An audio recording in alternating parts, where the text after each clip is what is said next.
Good morning, students. This video is from the chapter Elements of Weather and Climate, Part 1. And in the previous videos, we have discussed the factors which affect temperature of a place. ऐसे कौन कौन से factors हैं जिनके कारण किसी जगह का टेम्परेचर घटता है या फिर बढ़ता है. We have discussed the first factor, that is latitude. The second factor, that is altitude. The third one was distance from sea. Fourth one is the cloud cover. And in today's video we'll discuss the fifth factor, that is prevailing winds and ocean currents. तो अगर winds के बारे में बोला जाए तो winds they blow through out the year. ऐसा नहीं है कि किसी पर्टिकुलर एक सीज़न में ही विंड ब्लो करते हैं, ये कंटिन्यूसली पूरे साल ब्लो करते हैं. तो अगर एक पहले सबसे सिंपल एग्जांपल बताएं आपको, तो आप अपने रूम का एग्जांपल लीजिए विंटर नाइट्स का. ठंड के टाइम में आप क्या करते हो कि आप अपने रूम में रूम हीटर जला के आप अपने रूम का टेम्परेचर को इंक्रीज़ कर देते हो, अपने रूम को आप गर्म कर देते हो. ठीक है, अपने रूम को आप गर्म कर दिए. तो अगर रात के टाइम में रूम आपका गर्म है और आप अपने रूम का खिड़की खोल दें या फिर अपने रूम का डोर खोलो, तो what will happen, the cold air from outside will enter your room. And what will happen, आपके जो रूम का जो टेम्परेचर इंक्रीज़ किया हुआ था, आपका रूम जो गर्म था, वो क्या होगा, धीरे धीरे ठंडा हो जाएगा. समझ पाया. और दूसरा एग्जांपल लें, तो दूसरा एग्जांपल लीजिए आप समर सीज़न का. गर्मी का टाइम है, ठीक है, दिन का टाइम है गर्मी में, और आप अपने रूम में फ़ैन ऑन करके या फिर वाटर एयर कूलर ऑन करके या फिर एयर कंडीशनर ऑन करके आप अपने रूम में बैठे हुए हो. ठीक है, आपका रूम क्या है, ठंडा हो चुका है. आप क्या किए, आप जो खिड़की है आप उस खिड़की को खोलें. व्हाट विल हैपन, द लू from outside, that is the warm air from outside will enter your room. गर्म हवा तो आपके रूम में एंटर कर जाएगा. अब जब गर्म हवा आपके रूम में अंदर आना स्टार्ट होगा, व्हाट विल हैपन, आपके रूम का जो टेम्परेचर है, जो आप उसको ठंडा किए हुए थे, वो क्या होगा, डैट विल इंक्रीज. रूम क्या होगा, रूम अब गर्म होना स्टार्ट हो जाएगा. क्लियर. ये जो ऐसा सिमिलर कंडीशन है, सिमिलर कंडीशन होता है हमारे एयर के साथ. जो एयर आपके अर्थ पे ट्रैवल करता है, if the air is travelling from a warmer region, गर्म एरिया से अगर ठंडे एरिया में अगर एयर जाएगा, तो what will happen, if from warmer area the air is travelling to cold region, अगर कोल्ड रीजन में जा रहा है, what will happen, the temperature will increase over there. Temperature increase कर जाएगा, क्योंकि वहाँ पे तो पहले से ठंडा था और वहाँ इधर से क्या हुआ, गर्म हवा ठंडे एरिया में एंटर किया. जब गर्म हवा ठंडे एरिया में एंटर करेगा तो क्या होगा, द टेम्परेचर विल इंक्रीज. ये एग्जांपल आप कब देखे थे, एग्जांपल देखे थे समर सीजन में. आपके रूम में क्या था, आपके रूम कोल्ड एरिया बना हुआ था और बाहर से वार्म हवा अंदर आया तो क्या हुआ, द टेम्परेचर इंक्रीज. ठीक है. अगर cold air moves to a warmer region, if cold air moves to a warmer region, then what will happen, the temperature over that area, what will it will do, it will decrease. गर्म area में क्या होगा, temperature decrease करना start करेगा, क्योंकि बाहर का जो ठंडा हवा है, ठंडा हवा अंडर एंटर करते जा रहा है. ठीक है. Similar condition happens with the oceanic current. जो समुद्र का जो पानी होता है, अगर समुद्र का पानी from the coast, from the equatorial region, equatorial region है, इक्वेटर है, इक्वेटोरियल रीजन में क्या है, यहाँ पे जो समुद्र का पानी है वो तो गर्म है, और पोलर रीजन में the water over there is cold. तो अगर इक्वेटोरियल रीजन से पानी पोलर रीजन में ट्रैवल करता है, इक्वेटोरियल रीजन से पानी पोलर रीजन में ट्रैवल करता है, तो वहाँ का कोस्टल एरिया का जो टेम्परेचर है, डैट विल इंक्रीज. ठीक है. वहाँ पे टेम्परेचर क्या होगा, वहाँ पे टेम्परेचर इंक्रीज करेगा. Warm oceanic current, they are moving toward the colder region, what will happen, the temperature over there it will increase. और अगर कोल्डर रीजन का जो ठंडा पानी है, अगर ठंडा समुद्र का पानी वार्मर एरिया में ट्रांसफ़र करता है, वार्मर एरिया में ट्रैवल करता है, what will happen, the temperature will decrease. And the temperature of the coastal area will decrease. ठीक है, यहाँ का कोस्टल एरिया का टेम्परेचर क्या होगा, ये थोड़ा इंक्रीज हो जाएगा, और इधर का कोस्टल एरिया का टेम्परेचर क्या होगा, it will decrease due to the movement of the oceanic currents. ठीक है, इक्वेटोरियल रीजन से जो गर्म पानी है, if it moves towards the colder region, what happens कि यहाँ का जो बर्फ़ है कोल्डर एरिया में, जो समुद्र में जो बर्फ़ जम जाता है, तो ये गर्म पानी क्या करता है, इस बर्फ़ को पिघला देता है, and it makes way for the ship to dock.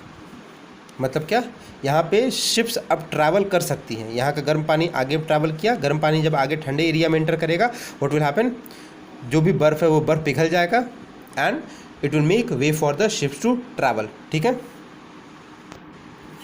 Next topic is humidity. Humidity का मतलब है the amount of water vapour present in the air, और ये पूरे एटमॉस्फेयर का लगभग 1% से लेके 4% तक जो एयर है आपका, वो क्या है, आपका वाटर वेपर है। वाटर वेपर क्या होगा, पूरे एटमॉस्फेयर का 1 to 4% जो एयर है वो क्या है, that contains the water vapour. Clear?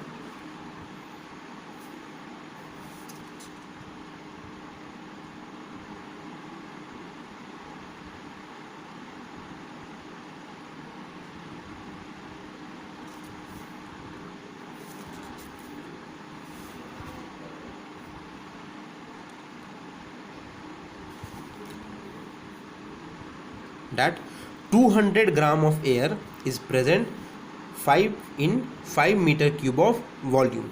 इसको क्या बोला गया, absolute humidity, amount of water vapour present in a given volume of air.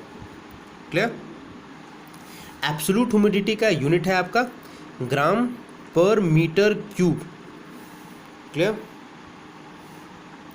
अब उसके बाद दो टर्म्स है आपके, एक है आपका सैचुरेटेड एयर और दूसरा है आपका unsaturated air. Saturated air and unsaturated air. जैसे आपका एक कैपेसिटी है कि आप अपने अंदर खाना को आप रख सकते हो, आप खाना खा सकते हो। जैसे एक बकेट का कैपेसिटी होता है कि वो अपने अंदर पानी को रख सकता है, एक कैपेसिटी है ना। 15 लीटर का बकेट है तो 15 लीटर ही पानी आप उसमें रख सकते हो। अगर बकेट को पूरा भर दिया जाए, पूरा कंप्लीटली भर दिया जाए, 15 लीटर का बकेट है, कंप्लीटली भर दिया गया है 15 लीटर पानी से, तो अब उस केस में आप उसको बोल सकते हो कि the bucket has been saturated. Clear? Similar is the condition of air. Air का भी वही कैटेगरी है कि एयर का भी एक कैपेसिटी है अपने अंदर वाटर वेपर को रखने का। अगर एयर अपने अंदर जितना वाटर वेपर को रख सकता है, अगर वो कम्प्लीटली उसको रख रहा है, पूरा भर चुका है एयर वाटर वेपर से, तो उस केस में क्या बोला जाएगा, द एयर इज़ सैचुरेटेड। ठीक है, मतलब when what air holds water vapour up to a maximum capacity, अब उससे ज़्यादा वाटर वेपर अपने अंदर नहीं रख सकता है एट अ गिवन टेम्परेचर। ये टेम्परेचर इंपॉर्टेंट है। एक पर्टिकुलर टेम्परेचर पे अगर वाटर वेपर मैक्सिमम है एयर के अंदर, then you can say that the air is saturated. ठीक है, दूसरा टर्म क्या है, अनसैचुरेटेड एयर। अनसैचुरेटेड एयर का मतलब है, जैसे सिंपल लैंग्वेज में समझें कि अगर आपका बकेट का कैपेसिटी 15 लीटर का है, उसमें आप क्या किए, 10 लीटर ही पानी भरे, बस 10 लीटर पानी भरा हुआ है, तो उस केस में क्या बोलिएगा कि the bucket is unsaturated. Maximum 15 litre हो सकता है, लेकिन है कितना, 10 लीटर ही है, और उसके अंदर और हम पानी डाल सकते हैं, तो उस केस में क्या बोला जाएगा, अनसैचुरेटेड एयर, अनसैचुरेटेड बकेट। ठीक है, सिमिलर कंडीशन है आपका एयर के साथ।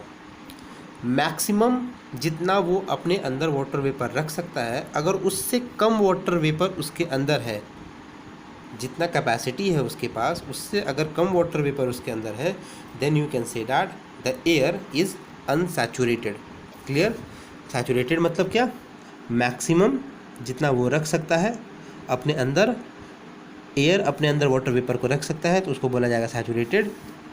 अगर मैक्सिमम से थोड़ा कम है, मैक्सिमम जितना रख सकता उससे कम है, लेस देन मैक्सिमम, अगर मैक्सिमम से कम मैक्सिमम से कम वाटर वेपर अपने अंदर रखा हुआ है, then you will say that it is unsaturated air.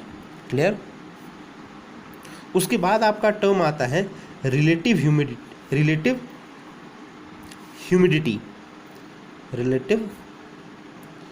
Humidity इसको डिनोट किया जाता है परसेंटेज में। It is the proportion of water vapour present in the air to the maximum amount of water vapour it can hold.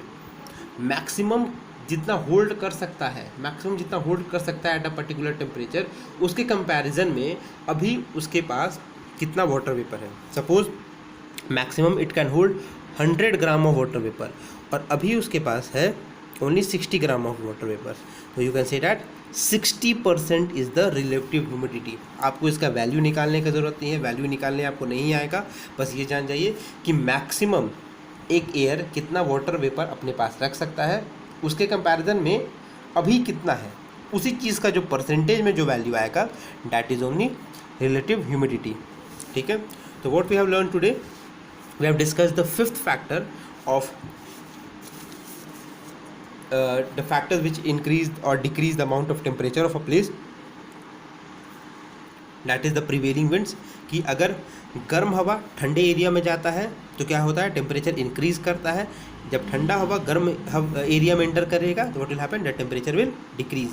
Then we learn about the humidity. Humidity क्या है, the amount of water vapour present in the air, और ये पूरे air का, पूरे atmosphere का 1 to 4% ही है।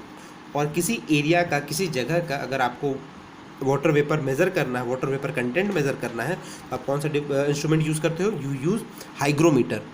ठीक है, then you learn about absolute humidity. Absolute humidity का मतलब है the amount of water vapour present in a given volume of air, और इसका ऐसा यूनिट, इसका यूनिट क्या है, ग्राम पर मीटर क्यूब।